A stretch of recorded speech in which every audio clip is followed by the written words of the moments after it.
All right, welcome back to another episode of the Content Toolbox. And you guys, today I have an amazing guest with me, Mr. Justin Stevens, this guy. And Justin specifically works with manufacturing corporations. So I invited Justin here today so we could talk about exactly how marketing works. Hooray! With corporations. I'm excited. This is going to be a lot of fun.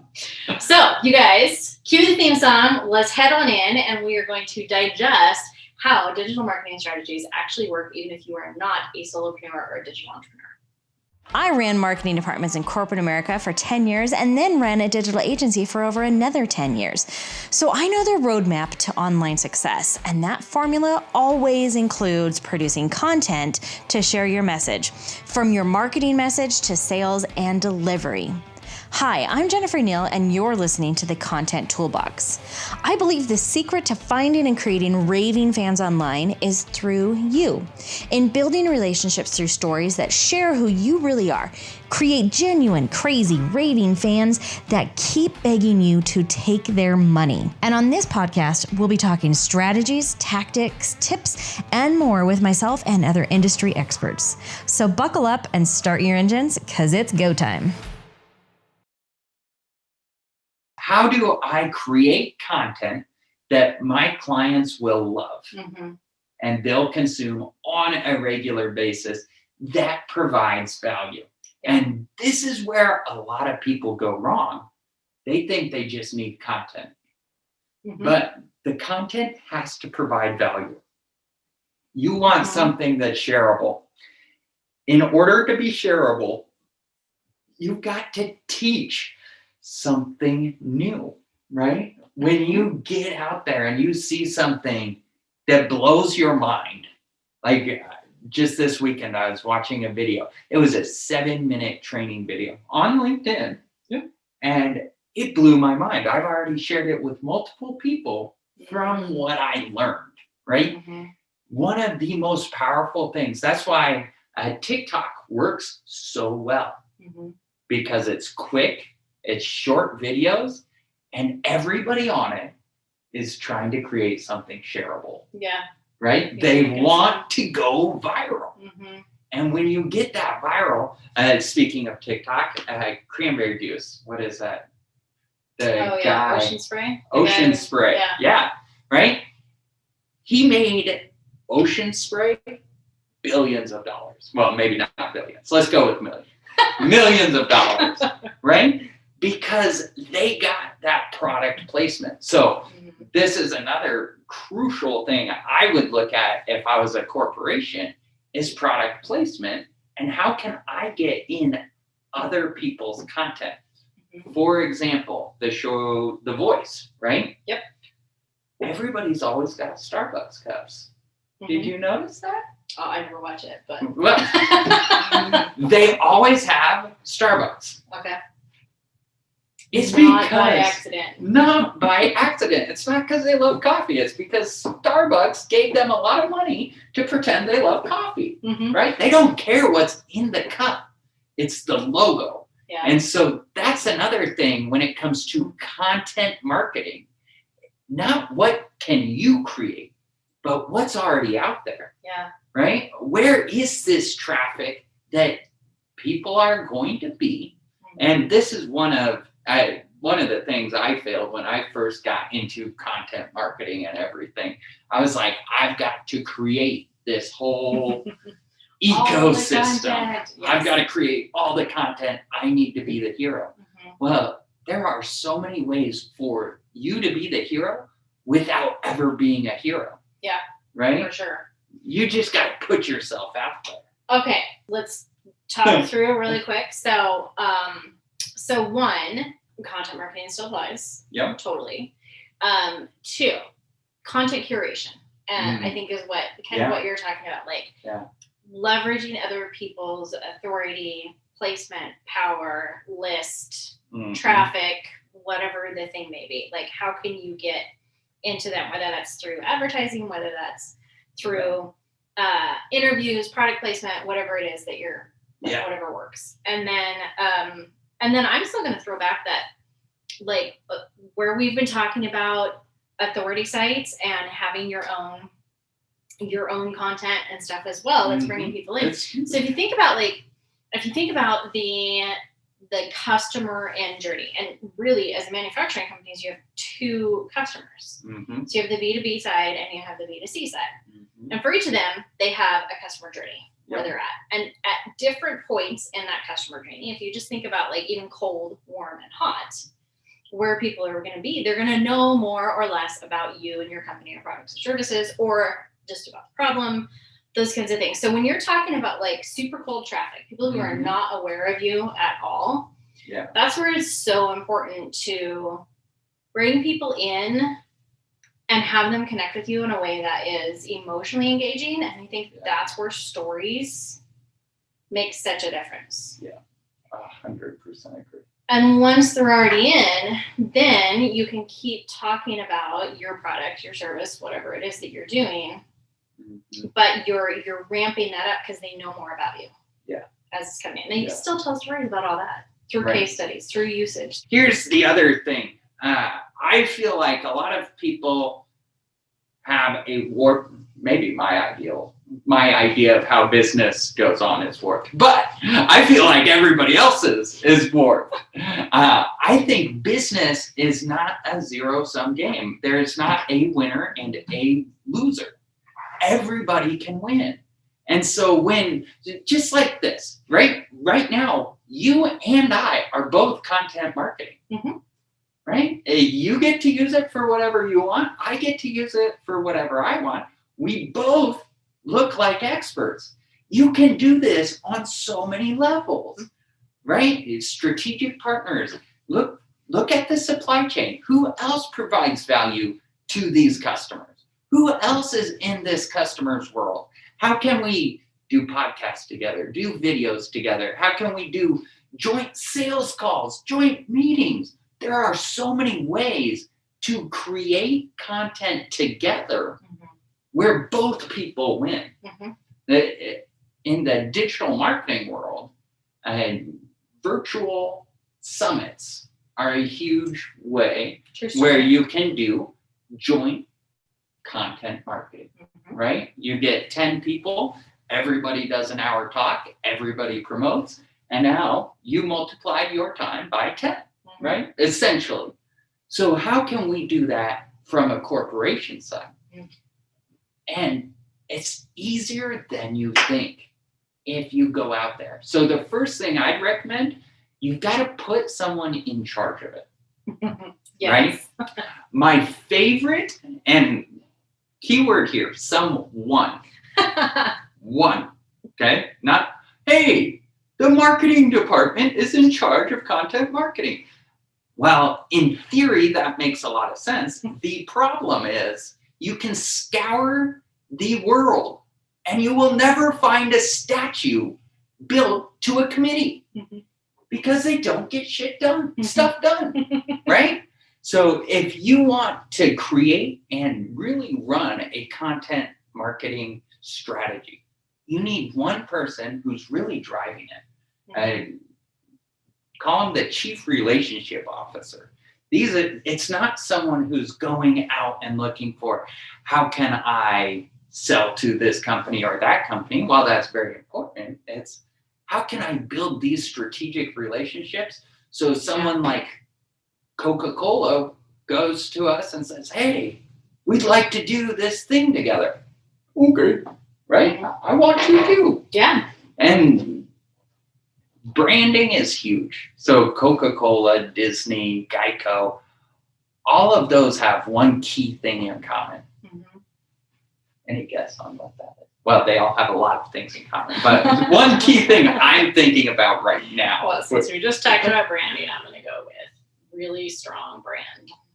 They've got a really strong brand, and they have a face to the brand, right? So Coca-Cola has their polar bear.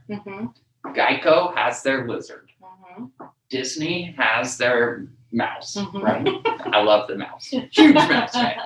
But they put a face to the corporation.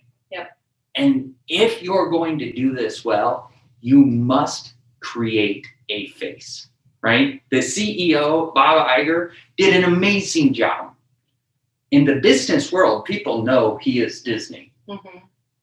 But to the rest of the world, it's Mickey Mouse. Right. Right? Right. And so you've got to figure out, where is that line? Mm-hmm.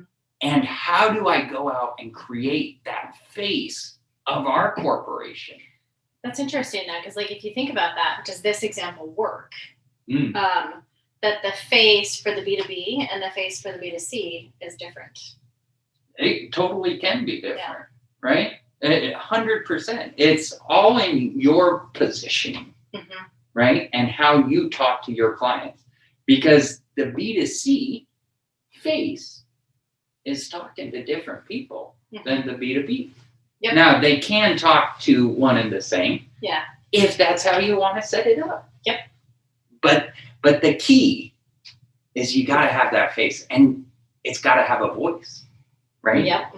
It's got to have a way to communicate what it wants, or why it wants it, or why you should want this.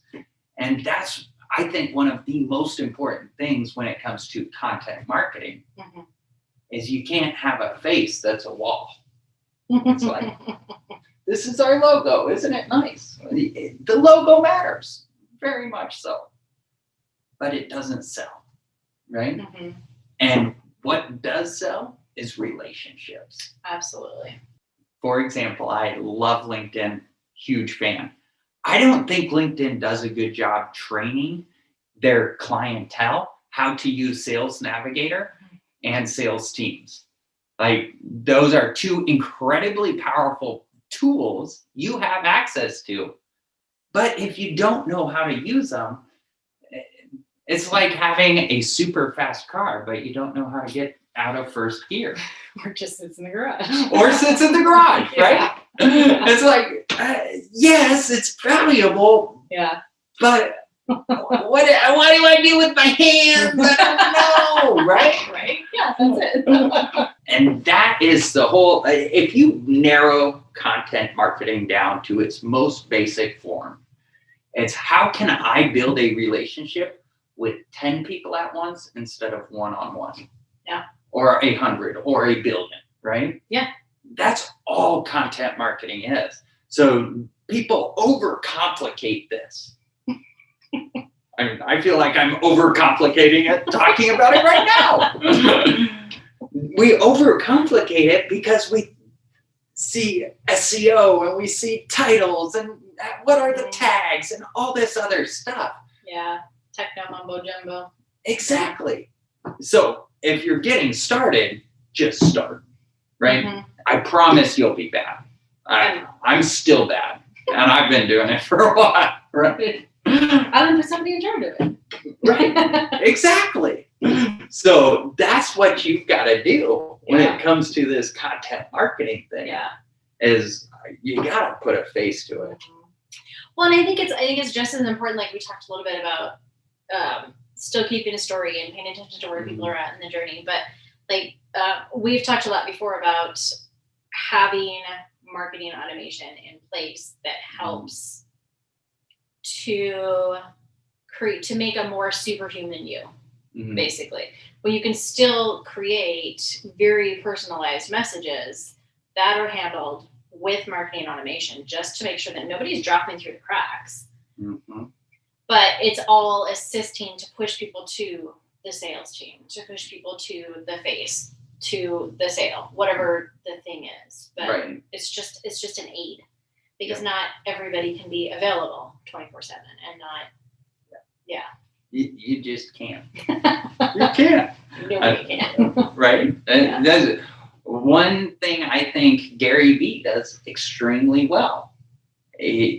First, he put a face to the company, and it was his face, right? Which makes it a lot easier. So if you have a vested interest in the company's success, it is a lot easier to put your own face on it. But the second thing he has is he's got that personality, right? Yep. He just love it or hate it. Love it or hate it. Yep. There's no one in between. That's true. Right? And that's good. Yeah. Right?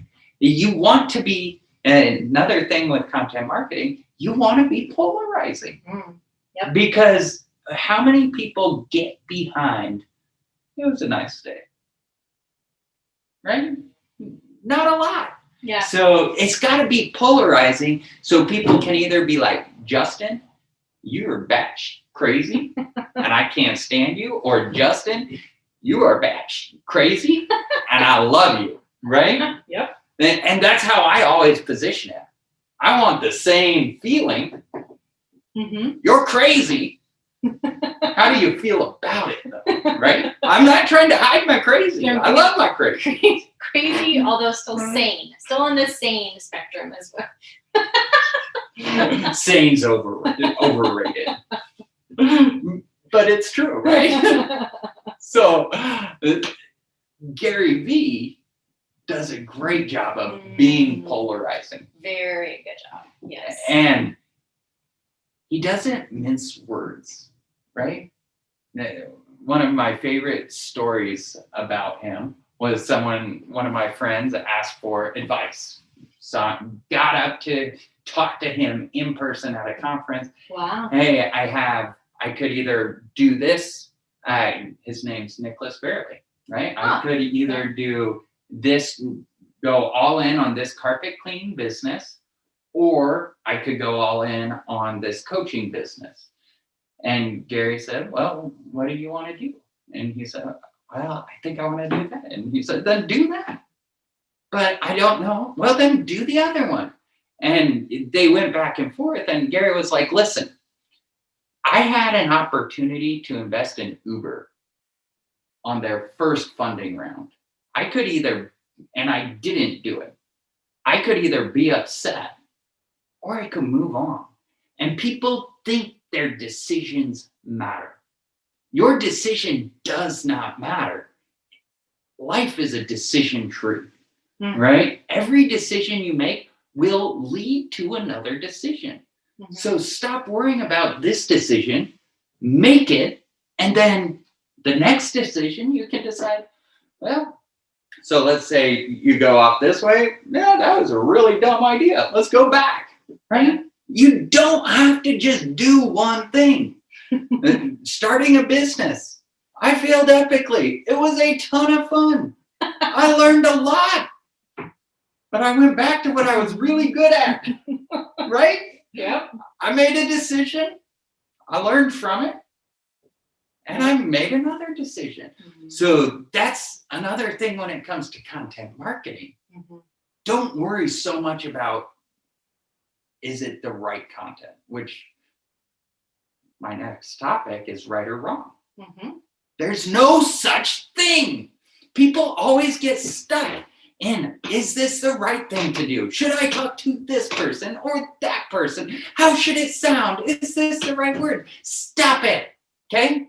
If you don't have historical reference of something that worked, just start. Just do something. Then you can look and say, did it work or did it not work? Because life is not about right or wrong. Ultimately, there is no right or wrong. Every individual has to make their own decision. Life is about what's working and what's not working. So you've got to look at your company, your organization from that lens of, is what we're doing working the best possible? If it is, if you are 100% satisfied with your results, don't change a gosh darn thing. I am telling you right now, if you are happy, keep it that way. Now, on the flip side, if you're not, if you're looking at the $1 million, $10 million you spent on marketing last year and thinking, man, I hope that did something. That's a good indication you should change, right? Or at least find out. Or find out, right? But don't go at everything looking for right or wrong, because you'll never really be in that place to know, is it right or wrong? There's all these variables. Exactly. Yeah. So awesome. That's one of the things I think everybody needs to be aware of and look at whenever it comes to specifically marketing and lead development. Mm-hmm. Because you can second guess anything. You can spend hours writing copy, right? Mm. Have you ever done that? Oh yeah. And then it fell flat. Yep. I've done that a lot. It's like, oh, this is so good, but I know my stuff inside and out, and I know exactly what I'm saying, right? Yeah. My client doesn't. My prospect doesn't. So you've got to get out of that right and wrong mentality. Yeah. Just do it. Test it. Check the numbers. Yeah. That's what's going to tell you, really. Exactly. Is checking the data. Like that's, you guys, it's not sexy, but numbers are important. They are so, so important. You have to pay attention. What is working? Where are sales coming from? Where are people coming from? Where is traffic coming from? Like, how well is it converting? Is this email opening? Are people clicking? Like, all of those things ultimately matter. And you won't know unless you look. All of them. A key thing to remember with content marketing and the numbers is behind every single number, there's a face. There's a person. So banks do a poor job of remembering that sometimes, especially the bigger the bank. They start seeing everyone as numbers. Now, at the branch level, this is not true, right? Like the branches, they will build a relationship. On the flip side, most people avoid the branches as much as possible because it takes more time. And so if you don't have a close relationship with your bank, all they see is the number. Yep. Right? And that's not good, in my opinion, right? People buy every single day. Whatever you sell, they buy every day. Banking. I have to resell myself every single time. An expense, additional fee, like all of that. I've got to say, is it worth it to stay here? Yeah. And this is one thing I think a lot of people get wrong with sales. They think I closed the business. I've got it. We're in the money. The problem is you closed it the first time. The next payment, they've got to close it, and you're not there. And the payment after that, and the payment after that.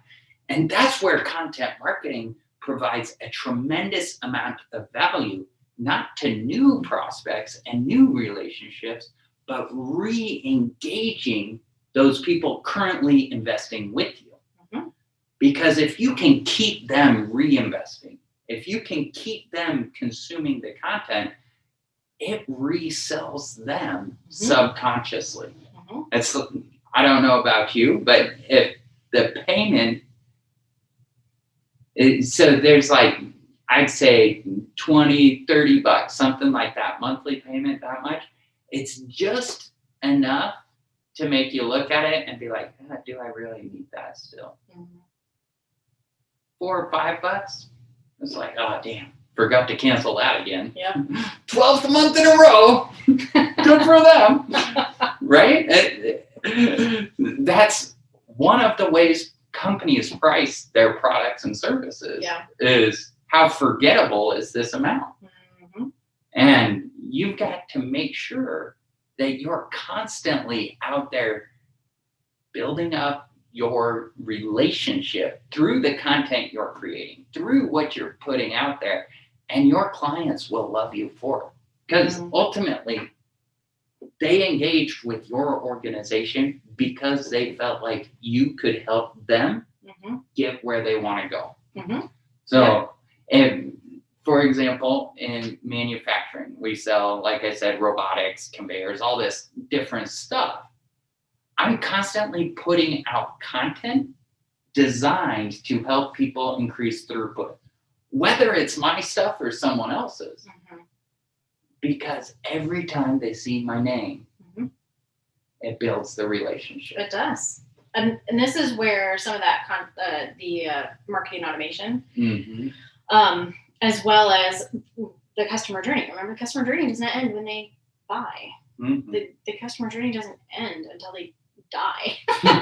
Like, they're in it. So you're still taking care of them. Just because you've sold a big product or you sold a big robot, like you're still taking care of them. How is this working? How, you're staying in touch, and all of that still matters, and that's still part of your content marketing. Yeah, exactly. And one of the reasons I love content marketing as much as I do is because the most undervalued metric I think any business can have is the lifetime value of a client, right? If you focus on, instead of getting more clients, keeping the clients you have longer, you can double the size of your business without selling anyone new. The business is going to be more profitable because you've already paid a lot of the other expenses, and they have this history with you. Yeah. So content marketing, in my opinion, is huge for lifetime value of a client. Yep. Because lifetime indicates lifetime, right? Who would have thought? What? As long as they're alive, you have the opportunity to re-engage them. Yeah. And if you're not content marketing, so my dad ran a remodeling company when I was growing up, and there was one year where